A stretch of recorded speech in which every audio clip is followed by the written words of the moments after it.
Greetings, Monarch Nation. This is Inside The Huddle, Episode 5. My name is Randy Asari. My name is Tim McLaughlin. And we got a special guest here today. Say your name to people, quick bio, everybody. My name is Pete McPhillips. I am from this area. I've lived here most of my life. I was born in Charlottesville, moved down here when I was 3. I went to Bishop Sullivan for high school and this is my second year at ODU. Met Tim at the sport management class last year. Dope. And you're involved with the athletics department. That is correct. That's dope. All right, so we're here, like I said, we're here in the WOU studios in the Web Center. Let's get a quick little ODU national sports update for you. First, with an ODU update for football. It's homecoming weekend here on the campus of ODU. There's some homecoming concerts tonight at the TED with 21 Savage. Tomorrow morning at 11 a.m., the homecoming parade will wind its way through the campus. The football game will kick off at 3:30 p.m., and our Monarchs will take on the UNC Charlotte 49ers. It has been a while since our Monarchs have won a game. I got a feeling that they're going to break it through on a Saturday. Especially, we're like 8-point favorites. 8-point favorite, right? Yeah. And Charlotte's not that good this year, they're right? Like one of the worst. One of the worst teams in the Conference USA.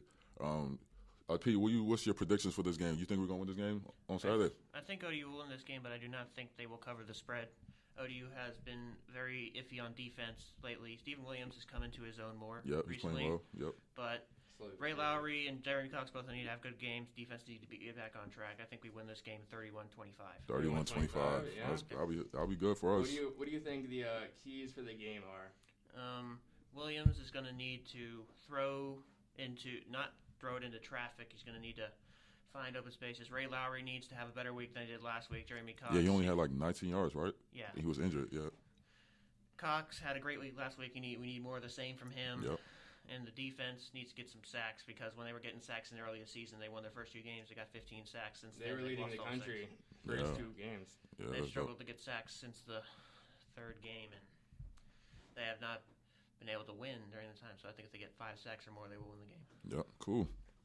Yeah, well, last weekend, they didn't show improvement against a very good team in North Texas, or the Mean Green in Denton, Texas. Also one of the surprise teams in the conference. Yeah, they're playing really well from last year to this year.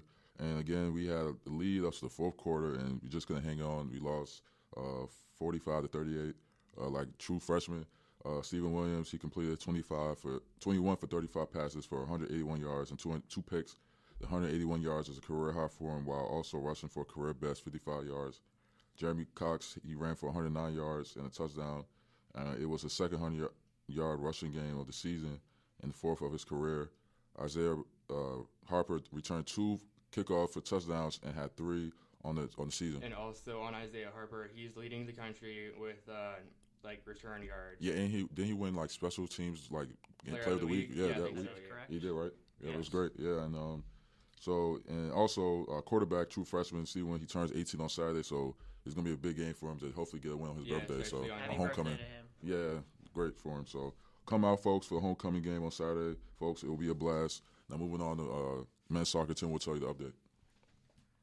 Yeah, so the men's soccer team fell on the road last week to the University of South Carolina 3-2 in a tough loss in which they led 2-0. They outshot the Gamecocks 9-8, but South Carolina scored the winning goal in the 82nd minute. The Monarchs' record now stands at 8-5-2 and 5-2-0 in the conference.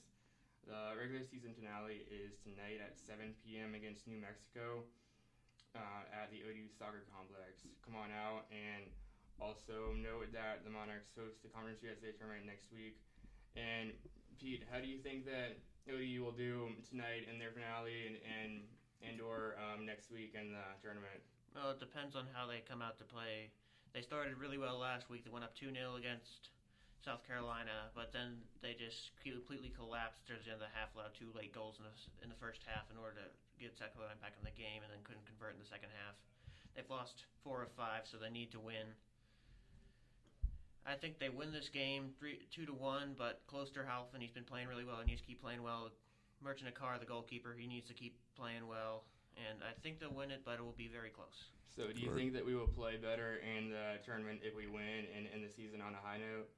I believe we get momentum from winning at the end, but gotta see what happens with the players, how they're feeling after how tough it's been recently. Yeah, so now we're on to women's soccer, and our women's soccer team was victorious last Sunday against UNC Charlotte, winning 3-2 on their senior night last week. They received the number 5 seed in the Conference USA tournament, and our own Jackie Stroud of the team was named the 2017 Conference USA Defender of the Year. Congrats to her, and she was also named to the all-conference first team, while Iris Asherhoff and Natalie Johnston were third-team accolades, and Carla Morris was named to the all-freshman team, and the number 5 seed Monarchs fell in a hard-fought battle to number 4 seed La Tech by a score of 2-1 in a quarterfinal matchup in the tournament yesterday, and their season is over. How would you grade their season, Pete?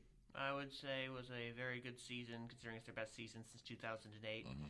They have definitely improved. They are losing their starting goalkeeper next year, but I believe they'll come back and do better and possibly even get a 2 seed in the conference tournament next year. I believe they probably could make the College Cup for the women's side. Bold prediction. Yeah, so it was their best season in quite some time, and just a little quote from the coach. This group of players have been special for us. They have done really well, and I have to say it was led by our seniors.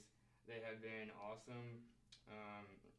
Said Angie Hine. So you just feel for them at this point, as we are all certainly hurting right now. But I think to do what we have done this year and what we have achieved and all of our firsts that we have accomplished, it has been fantastic, and I'm super proud of these players, and that's why it is sad that it has come to an end a little sooner than we were hoping. Great season, ladies. Thank you, girls.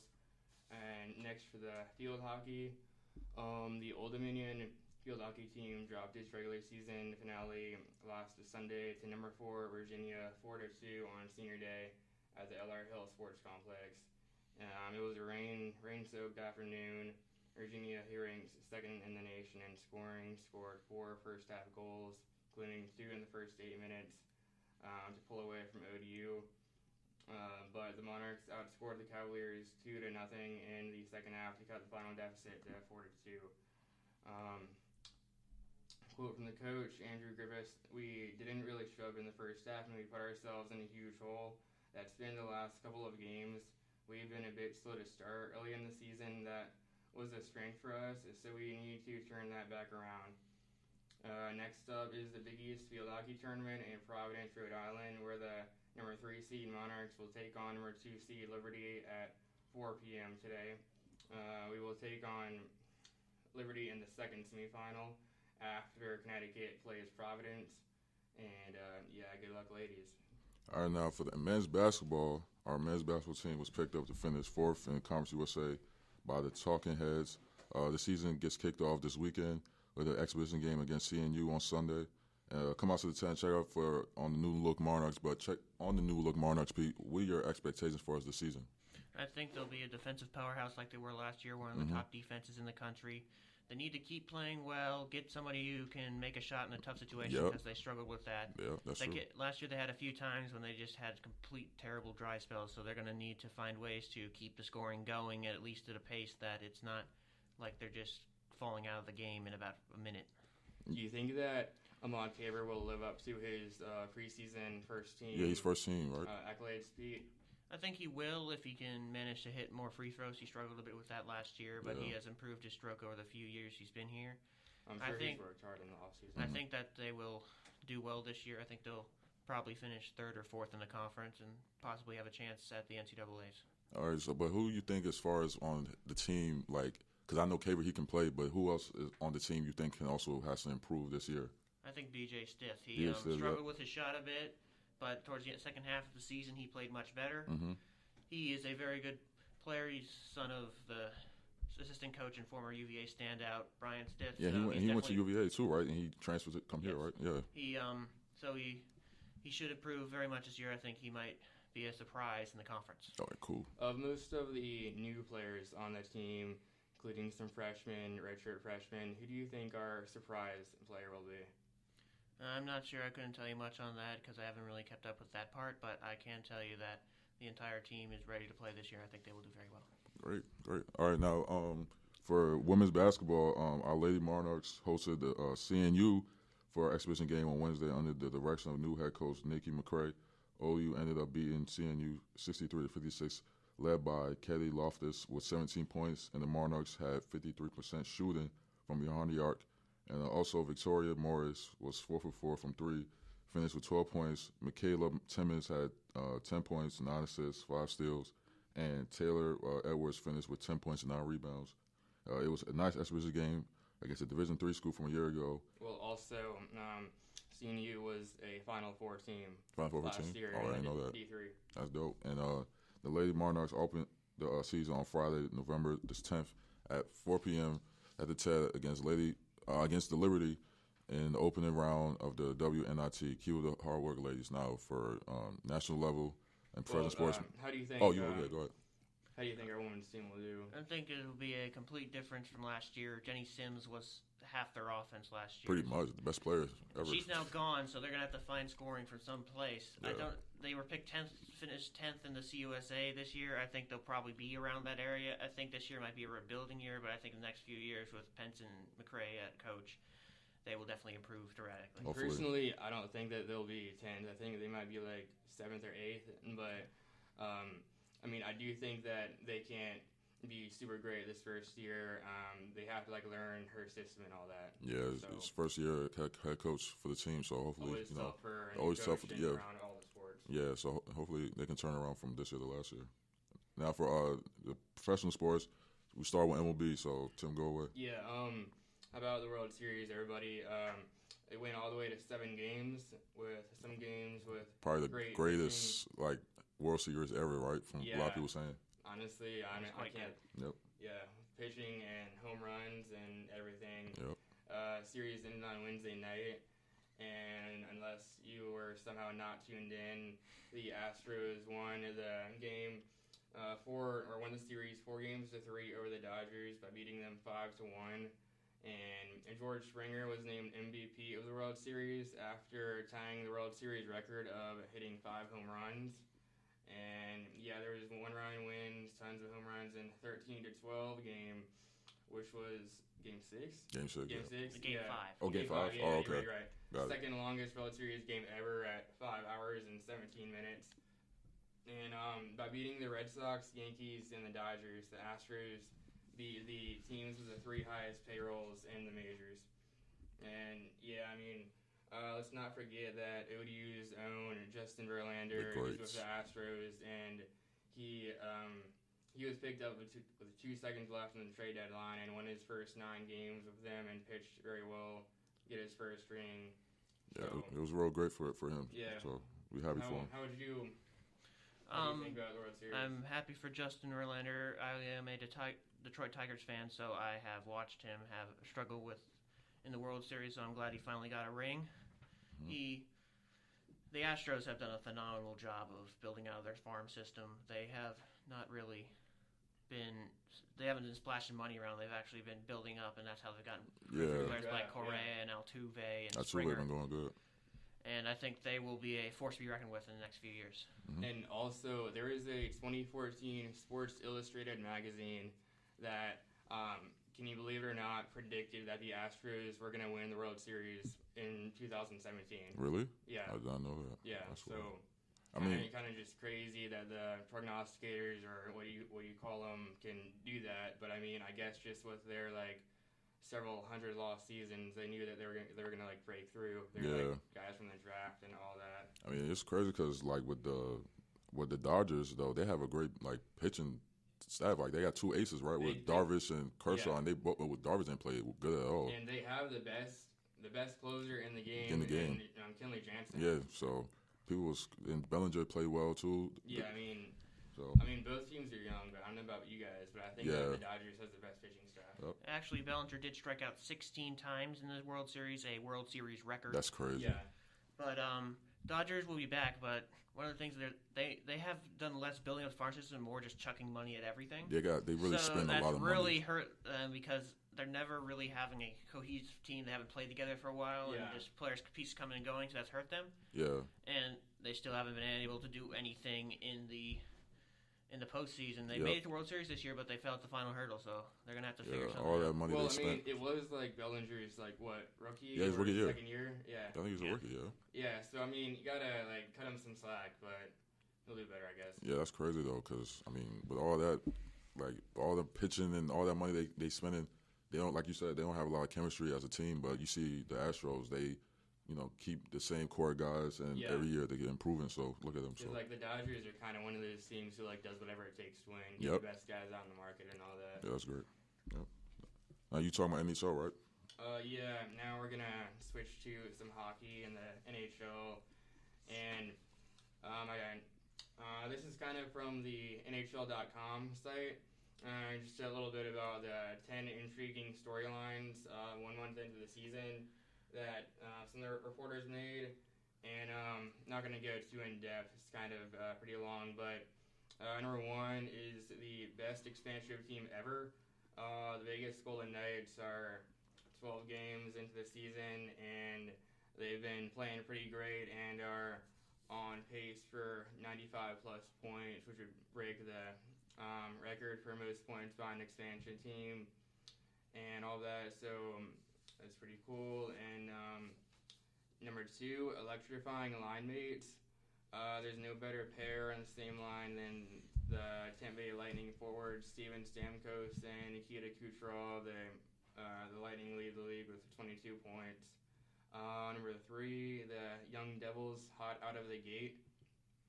The New Jersey Devils were supposed to show improvement, and there's hope for a bright future with some key acquisitions, but kind of too much for first place. I guess not too much there. I'm 9-2 and lead the Metropolitan Division. And number 4, looking like Kings again. So the Kings are having a great year as they usually do.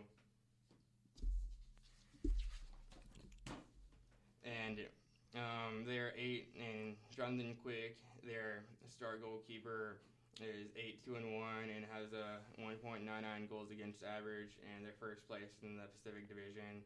And now offense on the rise for number 5. Goals are up significantly. The league average for goals per game is 6.1 through 197 games played, and increased from 5.6 goals per game from the same number of games last season. Then the final league average last year was 5.5 goals. And they just making a prediction, if the current pace continues, the 31 teams will combine to average more goals per game than in any of the previous 11 years. The average goals per game was 6.2 in 05-06. Now, the price has not been right. The Montreal Canadiens have not been that well. Goalkeeper's been one of the worst, save percentages, 28th. Well, actually, the worst. So 28th and all of that. And next, St. Louis isn't singing the blues. Judging by how the Blues have been playing, you would have no idea that injuries mounted as the preseason wore on, including the loss of 21-year-old forward Robbie Fabry for the year, and kind of got a lot of new guys, but they have some that are hurt and stuff. But they are 10-3-1, and then bright spot, and then desert. Arizona Coyotes rookie forward Clayton Keller. Is at least giving them something to be happy about. He's been playing well, even though the team is 12-1. And number 9, Marlowe branching out with young Maple Leafs center Patrick Marlowe left the San Jose Sharks after 20 years to sign with the Toronto Maple Leafs and join one of the youngest forward groups in the league. And he looks like a perfect fit. I guess he joined them to have a good team and all of that. So he drives up the average age of Toronto forwards by nearly a full year and stuff. So he's been playing well. And then lastly, number 10, digging for oil. The Edmonton Oilers were supposed to build on their success last year when they went to Game 7 of the Western Conference second round before losing against Anaheim Ducks, but they have kind of taken some steps back, and they're 3-7-1 because like although they have like Connor McDavid and like all other stars, they haven't been doing well so far. That's good. That's good. Now we're going to NFL. For NFL, the Jets last night they sacked Tyrod Taylor 7 times in a 34-21 win over the Bills last night. I actually watched a little bit of that game. That was crazy.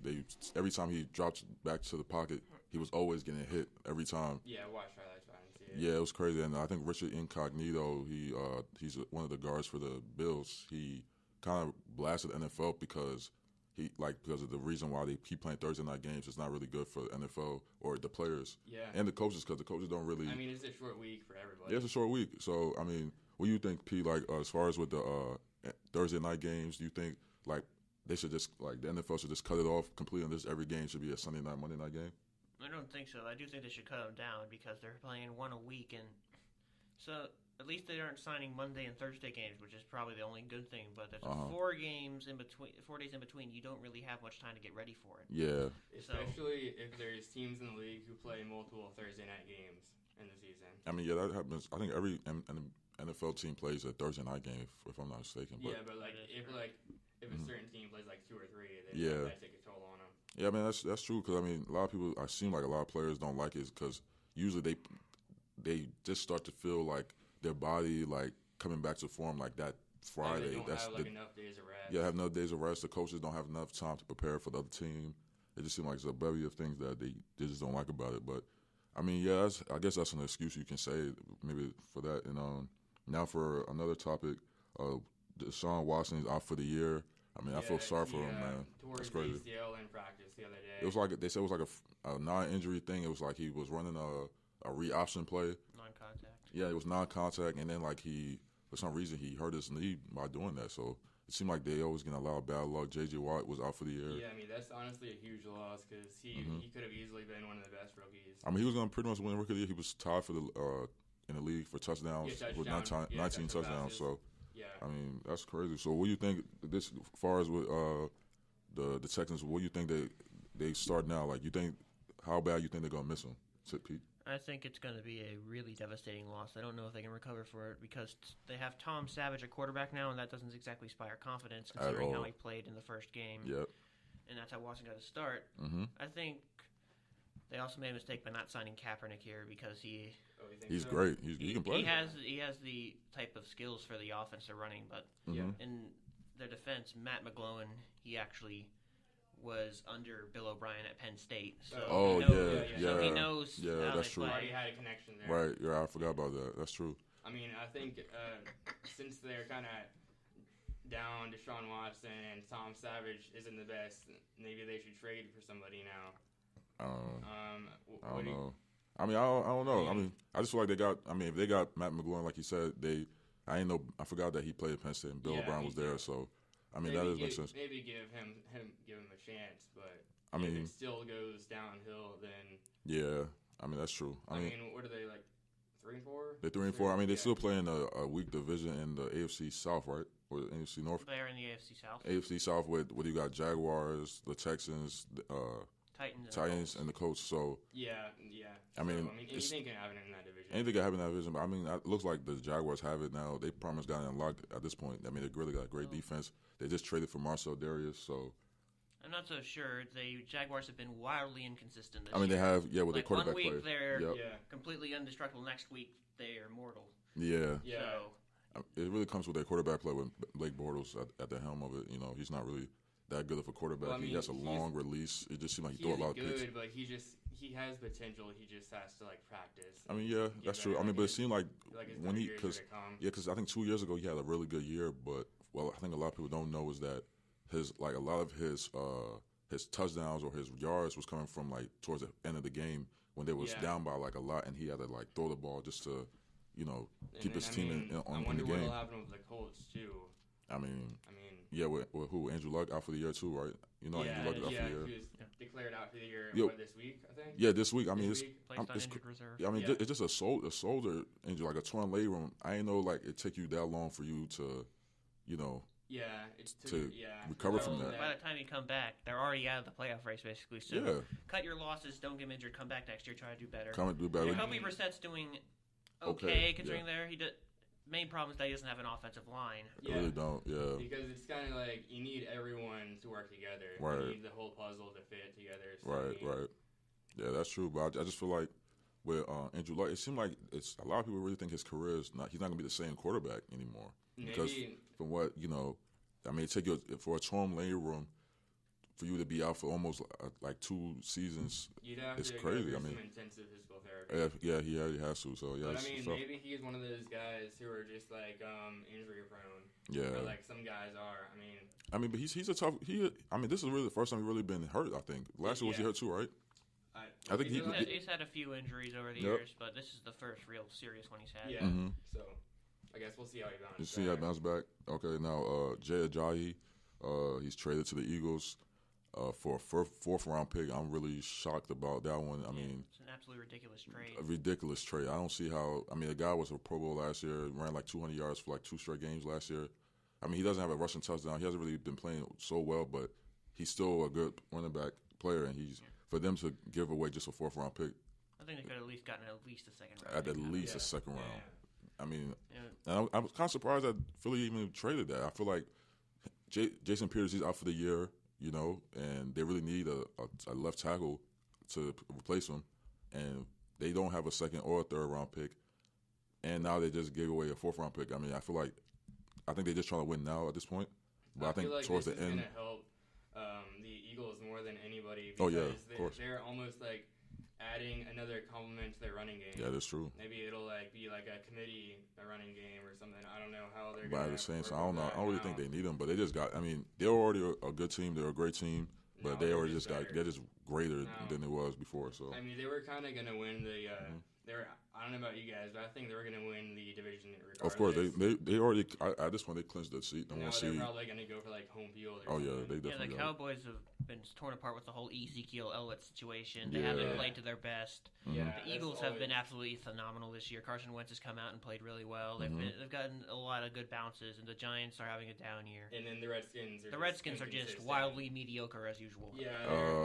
They had, I'm a Skins fan. They had a few good games earlier in the year, but all the injuries that have been piling up, they got the injury bug going around. So that's kind of like that's been killing them. That's the thing that upsets me about being a Redskins fan. Like just seeing a bunch of players just getting hurt every play, every series, every drive. It just gets. I get like having a down year, but not like everybody going hurt. Everybody's hurt. It's almost like a new guy each game. I think when we played the Cowboys, like last week. One of our old linemen got hurt. A guy that just signed like 2-3 days ago, he just came in the game. Like he didn't even they even know most of these guys that's on the field, and it's just a sad day. It's so bad even their kicker got hurt. The kicker got hurt. Now they got another kicker. He didn't have a good game. It's just bad luck for him. The kicker position though is one where you shouldn't get hurt because that's true. Especially for like the extra points and field goals, unless the guy is coming up to blockade, you're only on the field for like one play, and that's to kick it through the net. That's true. For the Redskins, I don't know. It's just they just get hurt. We'll see what can happen if they heal up or something. But I highly doubt. Trent, your best left tackle, he's out. Your right guard is out. Your best tight end, Jordan Reed, is out. Norman missed a game. Breland missed a game. Mason Foster missed a game. See how many guys they can keep healthy. I read something in the paper, and Jay Gruden, there was a picture in an article, and Jay Gruden literally had a hand on his face because he was holding back. He was crying. Yeah, it's just because he's a loss of words. You're in a loss of words for you being hurt. You can't believe it when you got your best players out for the year. Your best players is getting hurt. You keep and then your second string players getting hurt too. He was saying as how it's hard for them to have 56? How many guys are 53? Yeah. It's hard for them to have 53 healthy players. Yeah, that's crazy. And he said they can only have a certain amount of guys in the IR, I think. Yeah, I think we already reached that point, I guess. So it's just getting ridiculous. Now, P, I see you wearing a Bengals jersey. Are you a Bengals fan? That is correct. I've been a Bengals fan for most of my life. That's great. What do you think about because I heard the Browns were trying to trade for what's his name, McCarron, and they didn't fall through. No. So that was crazy. It fell through in the weirdest possible way. The Browns decided to Browns. Yeah, the Browns, as they You usually can't do. Browns harder than they Browns. Oh yeah, that's fact. That's a fact. So it's crazy because then I heard were they excited that they got the trade and then they forgot to call the NFL about the trade or something like that. They forgot to submit the paperwork before the deadline because they were celebrating getting McCarron. Yeah, celebrating him when you haven't even gotten him yet, though. So that's kind of. That's basically the Browns. Yeah. Yeah, I mean, There's it's no crazy. other team who does that. It's crazy because the Browns is they already they drafted Deshaun Kaiser and then now they're you pretty much telling him we don't need you. We trained to get another guy in. I mean, at the same time, Agent McCarron, he knows Hugh Jackson's offense because Hugh Jackson was the offensive coordinator there. So I mean, apparently, the University of South Carolina or Southern California. Yeah, Sam Darnold, right? Sam Darnold.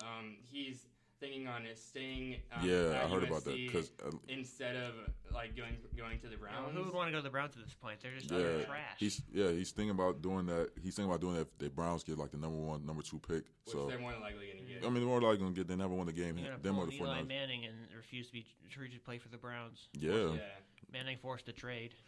Yeah, I mean, Sam Darnold, he's not having a good year anyway, so I think it's better for him just to stay in college. I mean, he's not having a good year, but the Pac-12 is a lot more competitive than they usually are. Outside who's on the Pac-12 is really that's really good this year, except it's them and then Stanford, Washington and Washington State have been pretty well good this year. Stanford's been playing good.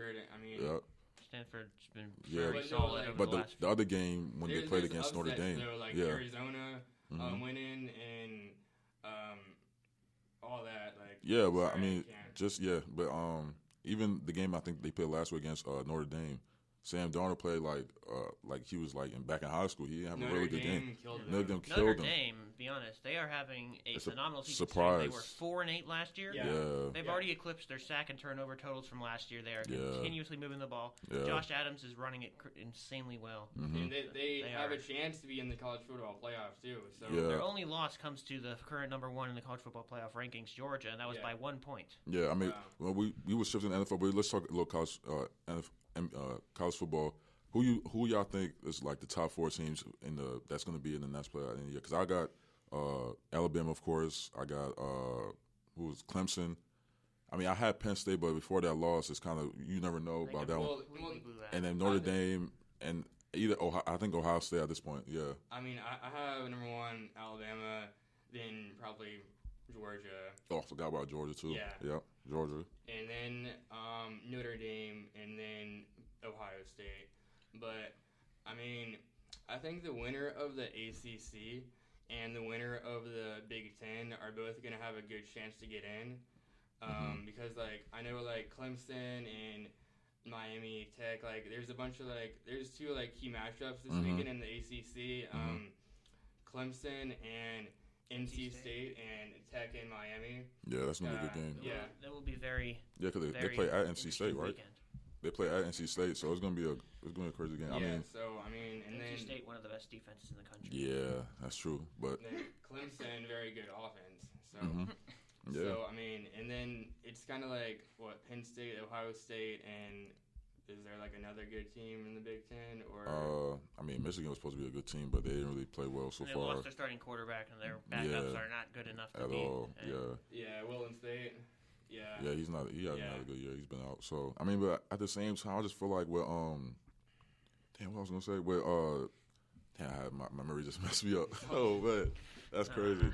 I mean, I don't know the college football. I was gonna say with Alabama, even though Alabama's the best team in the whole college football nation and all that, they haven't really been playing nobody. They really had a really easy schedule. They're not gonna have a tough game until they play Georgia in the championship game.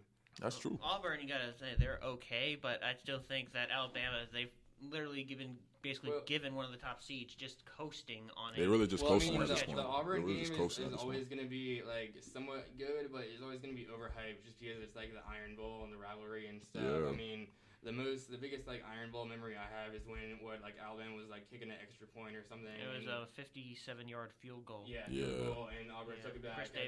Chris Davis took it back. Amazing. That was a great game. I remember watching that game. That was probably one of the best college football games I've ever seen. So I was just happy to see Alabama lose, to be honest. Yeah, yeah, me too.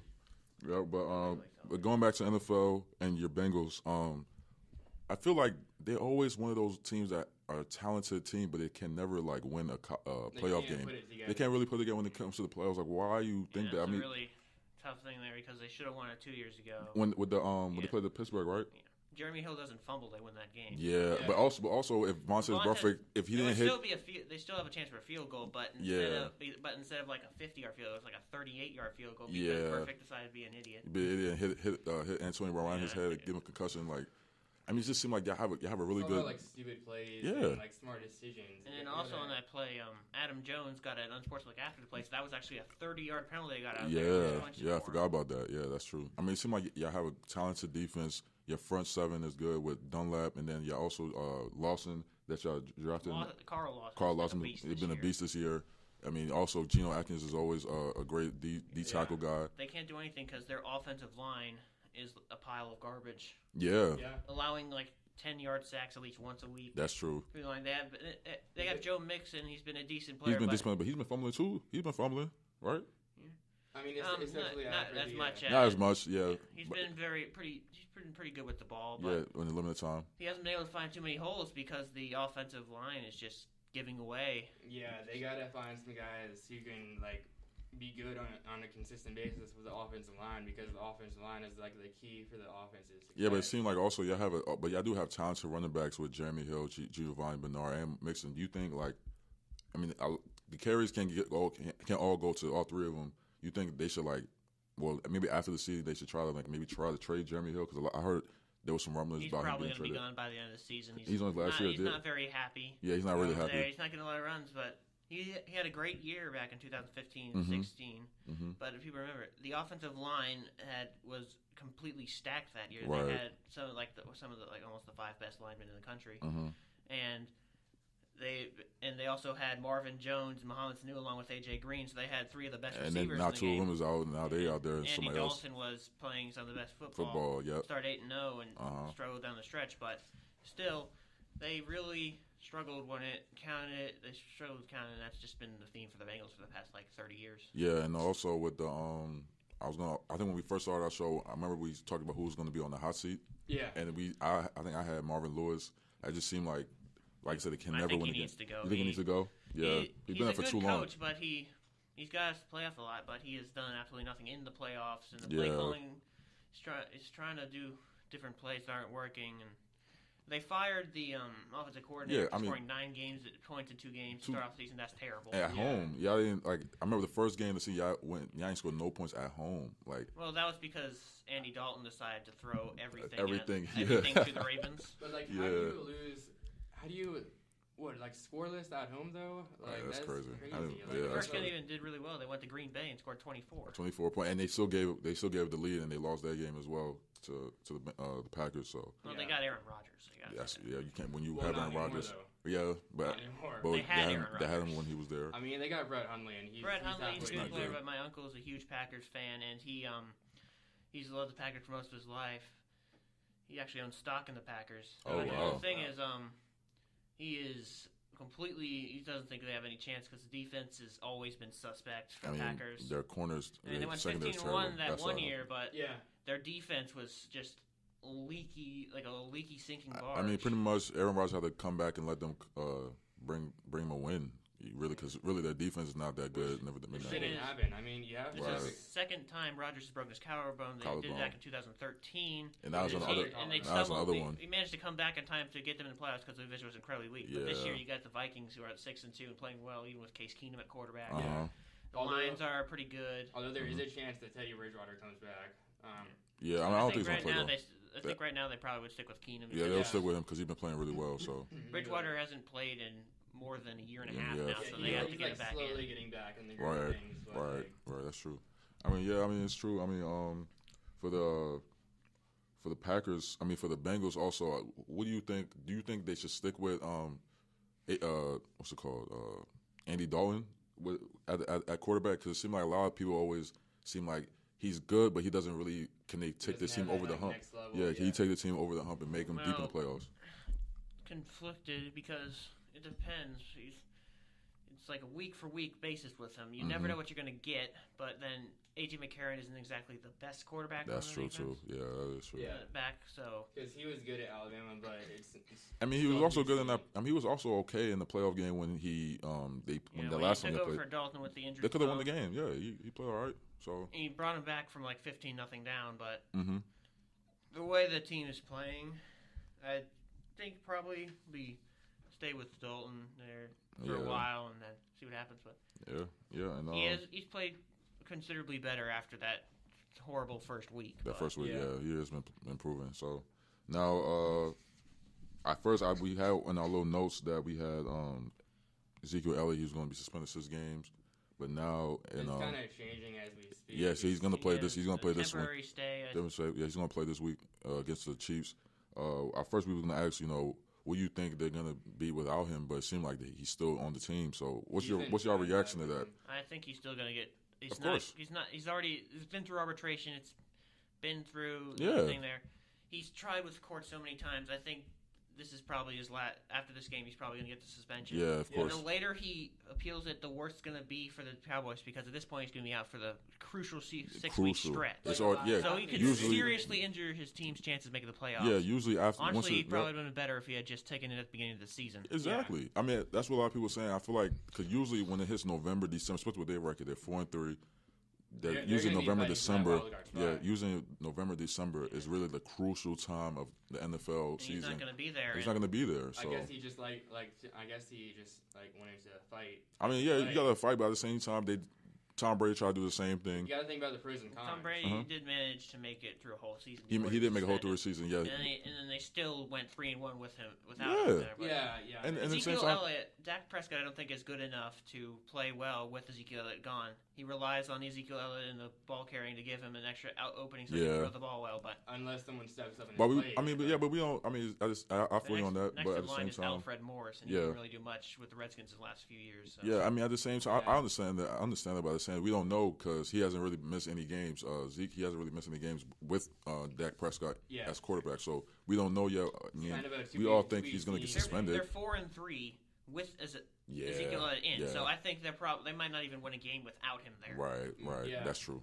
Yeah, I get you on that, but definitely don't see Dak Prescott doing it. I just feel like if I was Zeke, I would just like make a press conference because I heard Stephen A. Smith say, and I agree with him on that, was that just make a once they gave him the suspension before the season started, like during training camp, just say I didn't do it. I'm innocent for what they claim me to be. They say I committed domestic violence against this lady.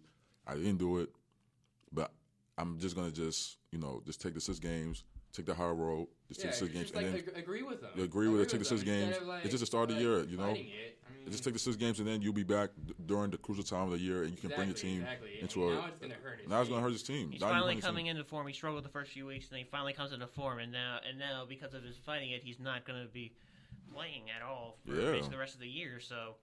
He's finally playing well, and now he's going to be gone. He's going to be gone. So, I mean, he's pretty much hurting his team at this point. And I feel like they're just doing this. Obviously, I understand him trying to fight, trying to proclaim his innocence, but at the same time, I just feel like he just took the high road and just kept it moving. So, I mean, that's pretty unfortunate. But now I think the last hope for NFL is we're going to talk about some key matchups. This upcoming week. Yeah, this upcoming week. It's not really too much like big games going on this week.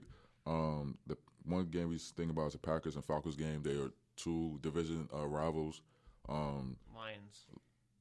Yeah, that's true. But what you say? I was just gonna wait. Who are the Lions playing? Aren't they on Packers? Yeah. Oh, that too. Game, right? That's a problem. Yeah. But we talk. But I was. Yeah, I mean, I didn't know if that was gonna be a key matchup game this week because Aaron Rodgers, he's not playing this game. It is a key matchup for the Packers. They want to stay in the race. They need to at least show something there because. The defense is not up to par. Brett Hundley's going to need to step up. The kid, I mean, they've had a running game for the first time in a couple of years, last 2 weeks or so, but they still can't. They can't rely on Aaron Rodgers to bail them out. So Brett Hundley's going to have to do something other than. I mean, he could have had a chance. He could have had a chance 2 weeks ago when they played the Saints, and he just didn't play well at all. He didn't even have a 100-yard game. One of those guys who's like, gonna do okay, but like he needs. He's time. not Aaron Rodgers. He needs time. Because Aaron Rodgers, he's pretty much like Aaron Rodgers. He's not more of a pocket passer. Like he can be a pocket passer and throw it. Yeah. But most of his plays come through outside the pocket. Him running around trying to find an open receiver. Aaron Rodgers has just an extraordinary ability to extend the Extend play the with play. his legs. But Brent Hundley, Great he can't do defense. that. Brent Hundley is not. That's not his game. He was a mobile quarterback in UCLA, college, yeah. but He was, Yeah. But he wasn't. I mean, but this is NFL, NBA, NFL. He's no Aaron Rodgers. College. Yeah, he's not Aaron Rodgers. So I mean, I don't know if he's gonna be that good. That's why we didn't really. Maybe This could have been a years matchup for him game. to- This could be a key matchup game because for them to be in the playoff race, but I don't think they should be. I think at this point they should just tank. Because Aaron Rodgers, he's not coming back this year. They pretty much put him on IR, right? Yeah. He's not designated return. Is he on designated return? There is a slight chance, but it would be too little, too late. Too late, yeah. He'd probably be back for maybe the last game of the season, which worked out in 2013 because the division was so bad. This year, It the was division's much bad, better. yeah. Matt Flynn, I don't he know if took that's him to gonna that, happen this yeah. year So I don't know about this game. So I mean, but this game, do you think Brent Hundley will have a better game and Packers I think win he'll this have game? better. Aaron Rodgers will be back on the sideline, so he can talk with the quarterback, Yeah. work with him in practice, get in Yeah. there. So I think he'll do better, but I still think the defense is not good enough to stop the Lions, and I think the Lions will win by at least 10. 10. Yep, I get you. They play at Packers. I believe it is in Detroit. Detroit, okay. Detroit, that's All right, now also one was I said Panthers, Carolina Panthers, and the Atlanta Falcons. Like I said, the two divisional rivals. I think they're both 4-3, if I'm not mistaken. I believe so. And yeah, I mean we'll see because it's gonna be hard for the Panthers, I think, to win this game since Kelvin Benjamin he got traded to the Bills. I was really surprised about that one, and I think Cam was surprised as well because I think when he had his press conference and he pretty much was sad about it. I think he didn't even know, management didn't tell him like, oh, we're gonna trade. It's kind of a surprise. It was kind of a surprise to him. I think like we all thought about it. It's kind of With how crazy. important he is. Yeah, he was too. that's pretty much his. I mean, even though That was his safety valves. Like, you can't, when in doubt, throw it up to Benjamin. Yeah, That's what he's been doing, but, but I mean- you can't do that anymore. So what are they going to do? And also, I mean, it's also, I mean, because, I mean, that was his security blanket receiver, but also Greg Olsen was as well, but he's been out. And So now it's like who he's you gonna going to step throw it to? I think Devin Funches, McCaffrey. I don't know any other receiver. They got Curtis Samuel. I mean, they don't really have a lot Ed of quarterbacks Dixon, that doesn't Yeah. really inspire confidence. at all. Yeah, I don't really think so either. So, That'll yeah. be like a game-to-game kind of thing. It's a game kind of thing. Yeah, that's true. And Yeah. but who y'all guys think is going to win this game? Because also the Falcons, they're not really playing well. The Falcons have basically gone from their Super Bowl collapse and just made it a weekly habit to collapse in the second half. Yeah. Yeah. Yeah. They continuously are just deciding not to play at all, and they didn't even seem like they even tried. So they managed to lose to Jay Cutler and the Dolphins. When Jay Cutler, when he beats you, you know something's wrong. That's At least at this point. pretty embarrassing. Yeah. I mean, honestly, I really don't know. Just because both teams are kind of mediocre, Mm-hmm. if you say. But I mean, if I had to pick, which I really can't go one way or another, I'm just gonna say like Falcons field goal or something. Just I'd Yeah, I say got Falcons, Falcons by 3 or 4 points, Yeah. but it's basically a toss-up. I couldn't put it either way. yeah, Yeah, that's it's true. not one of those like hard games to pick. Yeah, I agree with y'all there. And now another game, our last key matchup game is Cowboys versus the Chiefs. It's gonna be also they play at Arrowhead, right? If I'm not mistaken. I believe so. Yeah, I believe so. yeah. And then it's gonna be like Zeke's gonna be playing this game, so we're gonna see how he plays. We're gonna see how their team plans out. I mean, the Chiefs Especially- came back and played a real good game against Denver. Especially I if don't it's- see the Cowboys winning this game. You don't? No. Because Ezekiel Elliott, he's going to have that back in his head, like, oh my God, I'm about to be suspended. And Alex Smith got back on track after a couple rough weeks. 2 games, the last 2 games. Yeah, he didn't really play that well. So But Yeah, and don't you see?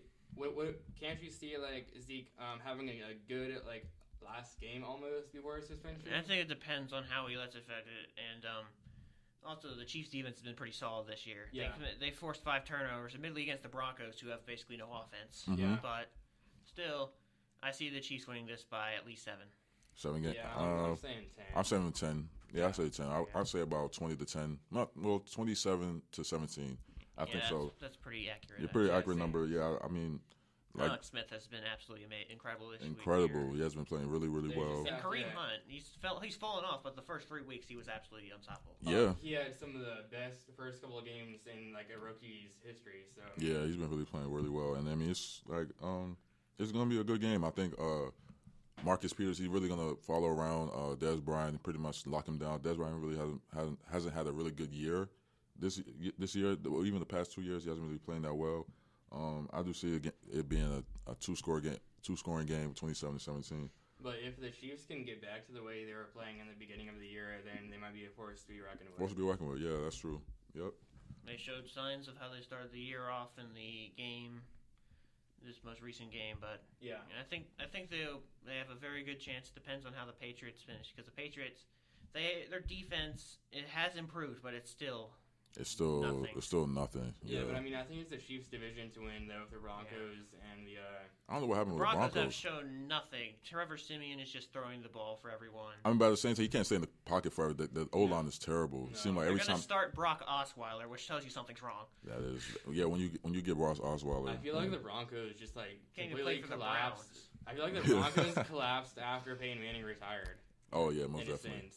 The defense is still as good as ever. Peyton Manning, he didn't play really well as last year, but he still played better than how Siemian has played. Yeah, and they took him to the Super Bowl, yeah. But the defense carried them to the Super Bowl, though. Yeah, that's true. And they run the game. But Manning still has played better last year than Siemian has played this year. I mean, the defense is basically just as good. I mean, I mean, that's true, but at the same time, for the Broncos, they had a good first 3 games of the season. They really played really well, and then all of a sudden it seemed like they just been falling off the past month of the year. They lost to the Giants. When the Giants have been absolutely trashed this year. That's the Giants' only win. I think they have 2 now, but I'm not certain. No, that's the only one. Isn't it? Yeah, it's the only one. Yeah. Really though, the Giants have just lost all the receivers, and Eli Manning is just has struggled a lot this year. And they still won that game. He's having his worst year of his career. And they haven't had a run game for 4 years now. So. Oh yeah, I mean their O-line is just trash once again. And then also, I mean there's a lot of rumors that Ben McAdoo, he might be out this year. He seems like he doesn't have control of their locker room. I think from what I heard, Janoris Jenkins. Yeah, they're 1-6 or something like that. Yeah. They're playing like they want to get a low draft pick, which honestly I think they're going to start doing that soon because they're out of the playoff race at this point. They really need it. Why, even if you're out of the playoff race, why would one play to get a low draft pick though? I don't know. Maybe you should ask the 76ers. The Sixers did that and see what they did. Yeah, so but I mean, at the same time, it's just like with the Giants, it just seemed like I mean they don't have they don't have control of the locker room, and then. I mean, Janoris Jenkins, he's suspended. He's not going to be playing. I heard. It just seemed like this was the team, the Giants. A lot of people thought there was going to be. The Giants were supposed to be really good this year. Yeah, they're supposed to. I mean, what the Eagles' record is now is the Giants are supposed to have another plane in that division now. Yeah. The Eagles.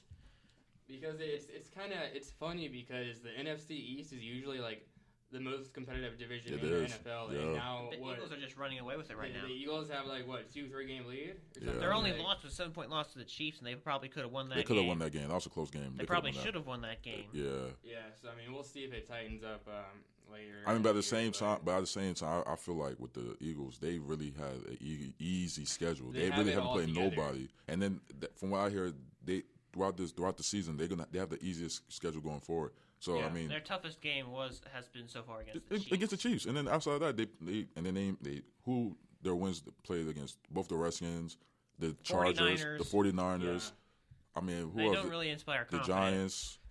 I would be surprised if the Eagles went 13-3 and then lost in the divisionals. Because I won't be surprised either. No. I won't either. Consider the Eagles' haven't played nobody. History of postseason problems. Oh yeah, they're almost on level of the Bengals. Yes, of course.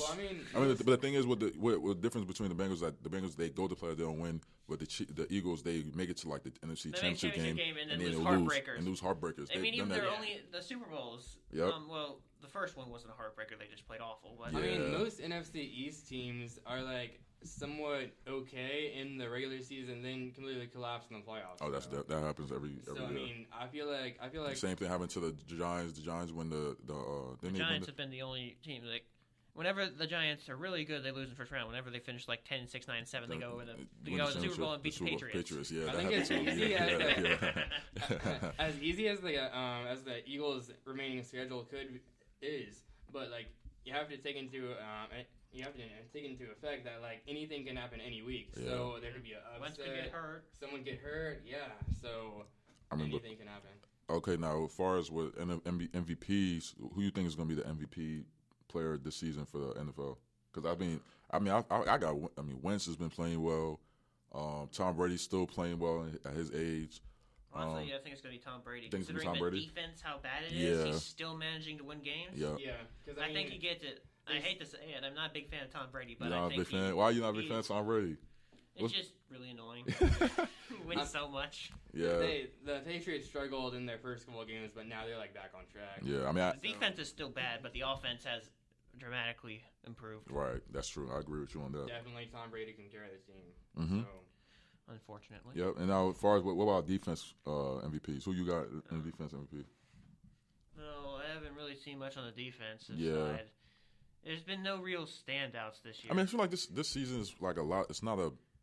We don't know who's the team that could really go to. Jacksonville has a great defense. But the record. Basically, defense it's more of a team effort. Yeah. But it seems like this NFL season is a lot more. It's wide open. Yeah, there's no one team dominating. Yeah, last year. At the beginning, everybody's like, "Oh, the Patriots are And going the to be in Seahawks, there," and against the Seahawks, or it's going to be It's a lot different. The Patriots have been underwhelming. Most of their wins have been really close. close games. Yeah. The Seahawks haven't exactly been best. They only scored 9 points against the Patriots. Yeah. So that's wow. Against the Packers. Yeah, against the Packers. Yeah, the first game. Yeah. And then they went out next week and they nearly didn't score a touchdown until the last end. They beat the 49ers 12-6. 12-6. Yeah. Wow. So if you're having trouble with the 49ers, the offense has definitely started to mix up, but the defense I think is going to be what's going to carry them this year. Yeah, most definitely. Yeah. The Eagles have the best record, but it's still the Eagles got best record, but I don't see them doing record anything means nothing. personally. Yeah, record means nothing. Really doesn't mean nothing. What matters is who's standing on the podium getting the Lombardi Trophy at Facts. the end of the That's a fact. end of the year. Yeah. That's facts. So. Yeah, I think so far for NFL, we got everything down packed now. Last topic we're gonna do is NBA. The Cavs are currently 3-5. They've really been playing like an old and slow team. I don't know what's going on with them. LeBron's not. LeBron's the only one doing well. Kevin Love. LeBron said that he knew that they were gonna have. They were gonna struggle. They got a lot of players. They got a lot of new players on the team. So they just. He's out. He's hurt. He's out. He's gonna be out for a month with a calf injury. So what's your reaction to the Cavs? You think they're gonna improve? I'm very surprised. It's 8 games in the season. There's still 74 regular season games left, and there's some playoffs. I think they'll come out and get to the final, but I don't see them having any way of contesting whoever comes out of the Western Conference. Most likely the Warriors. Yeah. So they definitely have time to gel and get it back together, but this is kind of a surprising start. They got they're trying to have they got D Wade, they got LeBron, they got Derrick Rose, so they got a bunch of the old guard there, so not everybody else is doing anything either. Yeah, that's true. So we'll see who steps up, but they definitely have a big test against the Wizards. The Wizards game, yeah. So if the Wizards want to prove to them that they're one of the top teams in the East, then no. I'm a big Wizards fan, and I just get so disappointed with being a Wizards fan at certain points because it's just with the Wizards, they always play down to the competition as far as the teams that are not that good. When they play a good team, when this game against the Cavs tonight, they're gonna play well. They're really gonna If I'm not mistaken, they only lost by 3 to the Warriors last week.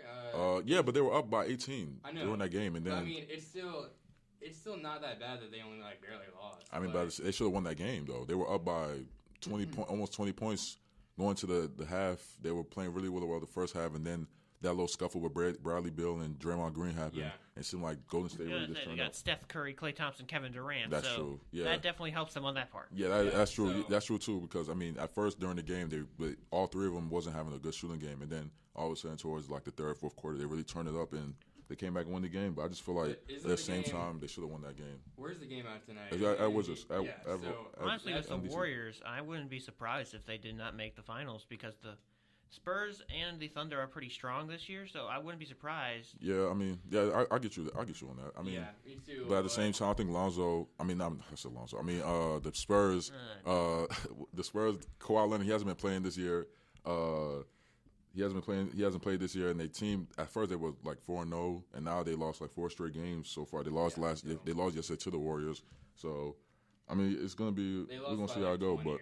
They lost by 20, and Kevin Durant had a good game. But to me, I think that the Cavs are going to win this game tonight because they're not losing, 6 straight or Oh, nothing yeah, like that. I don't think They're so. definitely, Not at all. I think LeBron's going to go off. LeBron, yeah. One player does not make a team. I know. Yeah. I get that. But I think that LeBron is going to have a good game. But I do think that the Wizards are going to keep it close. And They're going to lose. I'm saying Cavs win by 10. I won't. Yeah, 5 to 10 points. I say. Yeah. I don't know. It just seemed like with the Wizards when they play bad teams, they were up 22 points against Phoenix Suns on I think Wednesday or I think it was Wednesday. They were about 22 points and they gave away the lead and they lost to the Phoenix Suns. Like this team, coach got fired. Phoenix has nothing going Nothing. Well for them. They let their coach go like 4 games into the four year. games into the season. Their coach got fired. And they go, And Bledsoe's out, and you let this team go to your home court and come back from a 22-point lead and win at your home court. That's so embarrassing. It just seemed like they do that. It's a like I think for now, me being a Wizards fan, if the Wizards are up by 20 points going to like the third quarter, I'm just gonna change the channel because I don't want to see that happen because it seems like it happens every year when they play against teams that are not that good. They get cocky. They think, oh yeah, they can just come in. It's a cakewalk. It's not no cakewalk in this league. Everybody can play too. I mean, in no sport though is it a cakewalk. I mean, maybe in football in a sense, but like you really have to. It's a game of runs at the same time too. You gotta grind it out and offense, defense, and all of that. I mean, especially like a big lead. A team can make shots, miss shots, anything can happen. So I get you on that. And now for another topic, also Damian Lillard, he made a game-winning 3-pointer against the Trailblazers over the Lakers. And Lonzo Ball, he was held scoreless. He was 0 for 2. Yeah. Pete, what do you think about the whole Lonzo Ball, LeVar Ball situation? Lonzo Ball is overrated. He's overrated. Yeah. Why? Let's explain to the people why you think. Explain to the people why you think that. Well, first off, nobody cares about LeVar Ball, even though he thinks everybody should care about him. But Lonzo Ball, he's a good player, but defensively he needs to improve. He's a liability. Yeah, I mean he's a good offensive player, but you see there he's had 3 games against 3 pretty good defenders, and he's been shut down by him there. He can't. If you get somebody who can play half decent defense on him, he gets off his line there. And all the publicity heaped on him by his dad. I feel sorry for Lonzo with how LeVar Ball acts. Right. But I mean that's how LeVar has been acting throughout his 1 year, his UCLA, his career, and I mean it's kind of crazy. I mean maybe LeVar Ball thinks that he should just get everything attention on himself. He doesn't let his kids play to the way it should. I mean. Yeah, I mean, I think for LeVar, I think what he's doing is, I think he's just doing this just for publicity and trying to gain some revenue from it. He's making a lot of money from I think LeVar has to take I think it's just more. Yeah, I think it's just more so a business thing for him to hype his son up because he knows that people's gonna, talk about him and his son. It just adds more publicity to him. Yeah, he has his own shoe brand, so I guess him talking about it, he's gonna. I mean, with the shoe brand stuff, they were saying that he was trying to get Nike to give his son like $1 billion to co-brand with the Big Baller brand and the other shoe companies. Ridiculous. It's ridiculous, but he's just doing this to regain revenue because now with all that coming in, a lot of people is ordering the shoes and the clothing line and everything. Why would you buy a shoe for $500? Yeah, I forgot about that too. That is utterly ridiculous. That is ridiculous. Yeah. I get you on that. The shoes not even, they don't even look that good to be worth that much money anyway. So I mean, maybe Lonzo will have a good year in a couple of years, but. But he has the potential to be really good. He's not. The way LeVar is showing him, he's making him seem like instant savior. Yeah, That's not what he is. He can't play with his dad like talking before the game, during the game, after the game, talking everything, talking about him, about the team. It's just his dad makes it all about him when he almost has to tell his dad relax, take a step back. I don't think he's gonna do that because that's his dad. He's not gonna say that. LeVar's not gonna listen to him. If he doesn't listen to anybody else, he's not gonna listen to him. He's not gonna listen to him. He's not gonna listen to him. You only hear his own voice talking on his head and acting like that. Yeah, that's true. I just at the same time, I do feel like with LeVar, the whole Lonzo Ball situation with him being on the Lakers, he's a good player. He's a really good player. I just don't. As a rookie in the league, as soon as you get in the league to start off, you're not gonna automatically be the savior. It takes some time for you to become that player. I think so far he's not. He's just a rookie. He's getting to learn the NBA lifestyle and everything. It's growing pains. So I think for him, he's gonna show up. I think after maybe next year and the year after that, he's gonna improve each and every year. But I mean, I do agree with you on that. I think LeVar Ball, he's putting a target on the sun. It seems like every time whoever is the point guard that's on the opponent team, they're gonna try to kill Lonzo because of his dad. I think Patrick Beverly, the first game of the season, he did that. You know what I mean? It's almost an incentive. Anyone with a good defensive team, like he comes up against like Malcolm Brogdon, some of those other players. Yeah. He's not going to get any scoop points, and he's so scared that he's going to be scrutinized. He only took 2 shots. 2 shots, and he played like 30 minutes in the game. He only had 2 shots when you play when you play more than half the game. Exactly, it doesn't make sense at all. I mean, it seems like he's just trying to pass the ball. He doesn't he's want the he's not aggressive. He's trying to get the He's not attention aggressive. off himself, which LeVar is just After the continuously He's heaping not back aggressive. on He's him, not and he's aggressive. completely hurting his career. Yeah, he's not aggressive at all. So I mean, I agree with you on that. I mean, just Going all day about LeVar Ball. But I feel like he's gotta take more initiative because like a teammate like Larry Nance he's hurt. Yeah, he's hurt. He's He hurt, hurt his. I think he broke his hand. He broke his hand. So yeah, I mean, it's a.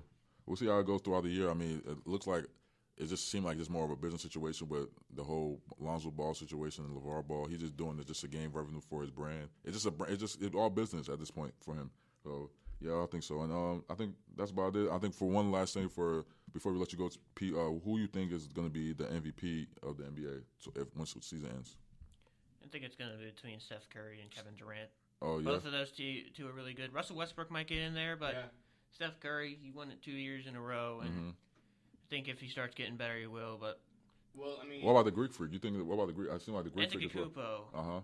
He is pretty dang good too. I think he did have like a down. He didn't play too well in the last game they had though. I think that's one game. I know, yeah.